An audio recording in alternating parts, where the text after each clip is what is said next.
Hello बच्चों, आज मैं इंग्लिश मीडियम क्लास 4 का हिंदी सेकंड शब्द विचार आप लोगों को बता रहे हैं।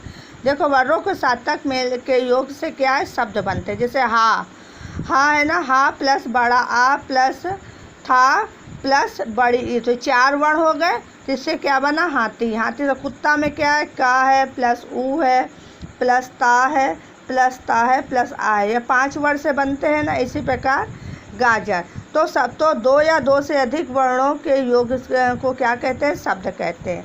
शब्द के भेद, उत्पत्ति के आधार पर शब्द के कितने भेद हैं, शब्द के 4 भेद है। तत्सम शब्द, तद्भव शब्द, देशज शब्द, विदेशी शब्द।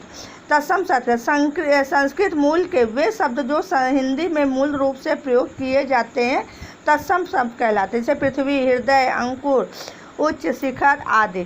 तद्भव शब्द क्या है, संस्कृत से हिंदी भाषा में आए आए वे शब्द जिनका स्वरूप कुछ बदल जाता है। जैसे अंधेरा, उल्लू, कान, गधा, आग, आधा आदि। देशज शब्द हिंदी में प्रचलित वे शब्द जो भारत के भिन्न भिन्न बोलियों से आए हैं देशज शब्द कहला। जैसे डिबिया, झोपड़ी, बिल्ली, पापड़, कद्दू आदि। विदेशी शब्द, विदेशी भाषाओं के वे शब्द जो हिंदी भाषा में प्रयोग किए जाते हैं विदेशी शब्द कहलाते हैं। जैसे अरबी भाषा के शब्द हो गए, अंग्रेजी भाषा के शब्द। अर्थ के आधार पर शब्द के 2 भेद होते हैं, सार्थक और निरर्थक। ऐसे शब्द जिनका कुछ न कुछ अर्थ अवश्य निकलता और सार्थक शब्द कहलाते हैं। जैसे मानव, पानी, संसार आदि। निरर्थक शब्द, ऐसे शब्द जिनका कोई अर्थ नहीं निकलता, निरर्थक शब्द कहलाते। जैसे वानव, धानी, वंसार इत्यादि।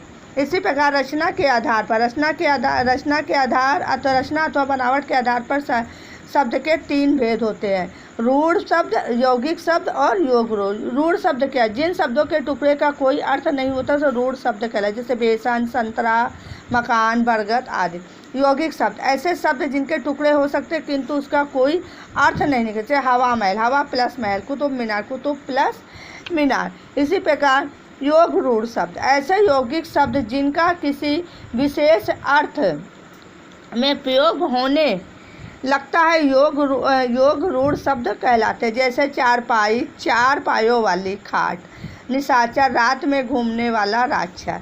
ठीक, अब है आपका प्रयोग के आधार पर प्रयोग के आधार पर शब्द विकारी शब्द और अविकारी शब्द 2 होते हैं।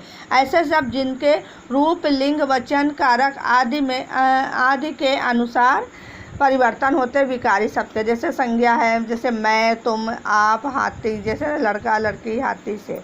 और अविकारी शब्द, ऐसे शब्द जिनके रूप में कोई परिवर्तन नहीं होता वे अविकारी शब्द कहलाते हैं। जैसे क्रिया विशेषण में धीरे धीरे, संभल कर, कस कर।